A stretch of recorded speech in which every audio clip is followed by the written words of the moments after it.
Hey folks, Hooked on SoCal here, out at Huntington Beach, and wanted to kind of talk through a little bit about the equipment that I carry every time that I go out and go surf fishing. So just kind of wanted to walk through, sort of explain it real quick, and why I bring all this stuff. So this is the bag that I have. It is a Orvis Sling pack. I originally bought it for surf fishing. It goes over one shoulder and has several nice features. It has a very large front pocket that I'm able to put my leader, my hooks, and everything else I need to easily get to.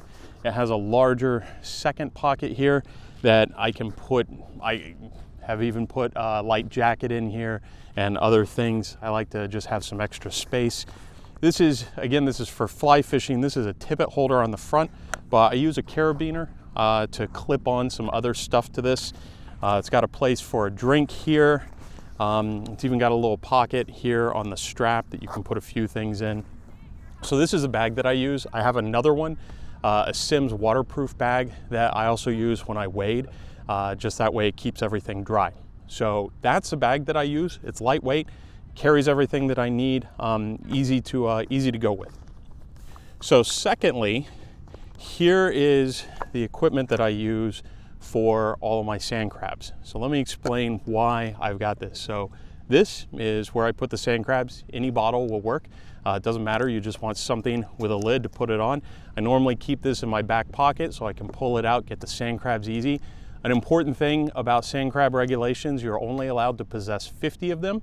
I would be surprised if Fish and Game ever actually stopped and counted them from someone, but that is the official regulation. Next, I have a colander and a shovel. And you'll see a lot of people out that will only have a colander and they'll go out and scoop up the sand and get the sand crabs out of it with just a colander. From my reading of the regulations, it's possible that that's illegal.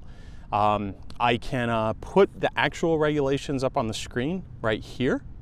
And you can see that there are specific parts in the regulation about exactly what you can use to harvest and to get sand crabs.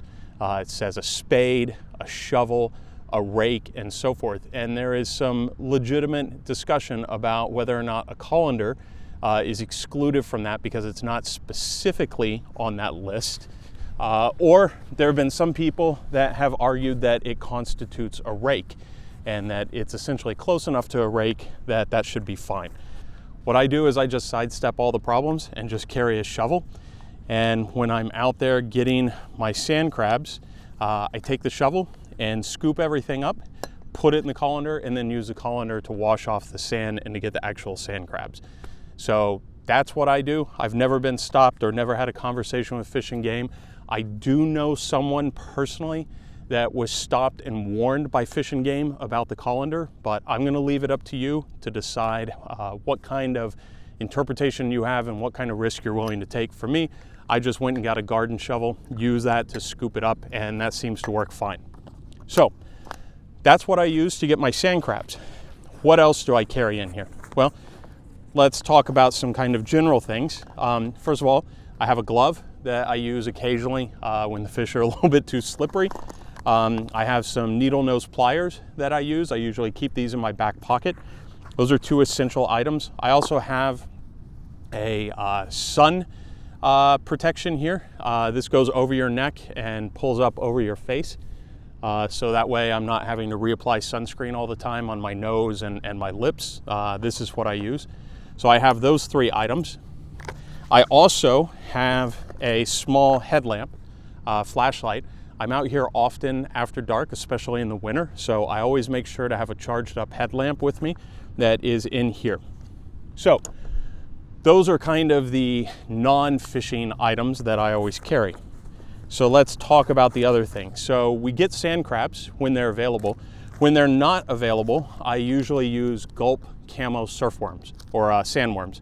These are the 2-inch sandworms. You can get the larger ones and cut them in half or cut them in pieces, but the 2-inch fits perfectly on the hooks. These are ideal. Tons and tons and tons of luck with these. I've caught so many fish with these. I've even used these when there are surf perch. I'm sorry, not surf perch. When I've even used these when there are sand crabs, just to give something a little bit different, because I think maybe there's so many sand crabs that they're not hitting my bait, and I've caught fish on these when they're not biting on sand crabs. There's just too much sand crabs. I've also tried these recently, gotcha sandworms, scented sandworms. These are 4-inch, and I just cut them in half. I tried these yesterday. They do work fine. So I think it's kind of 6 of one, half a dozen the other. The Gulp are common, easy to buy. Come in 24 packs for $10. So there you have it. In terms of leaders, what I use is the Seaguar Gold label leaders. This is 10 pound, and I also carry 15 pound. Usually I use 10 pound as the leader on my Carolina rig. Depending on the situation, sometimes I use 15, especially if I see larger corbina or anything like that in the water. I think that I might hook into a halibut or something. Sometimes I'll use a 15, but the 10 should be plenty sufficient. So I carry both of those so that I have those as a backup. And then finally, I got these cool little plastic boxes. I believe that I got these at Daiso, which is kind of like a Japanese dollar store. And this has everything that I need for surf fishing. So I have, let's see if I can get this up there. I have my slider weights. I have my swivels. I have my hooks, and I have my beads for the Carolina rig. So this is my kind of one-stop shop mini tackle box. I can just grab this, toss it in here, and that has everything that I need for my Carolina rig and a day of surf fishing. I also carry a separate one that I use for drop shots. This one is the same box, but it's got everything that I need for doing drop shotting. So occasionally I'll drop shot in the surf as well for maybe halibut or something like that. So since this is so small and easy, I'll just carry this as well and drop it in here.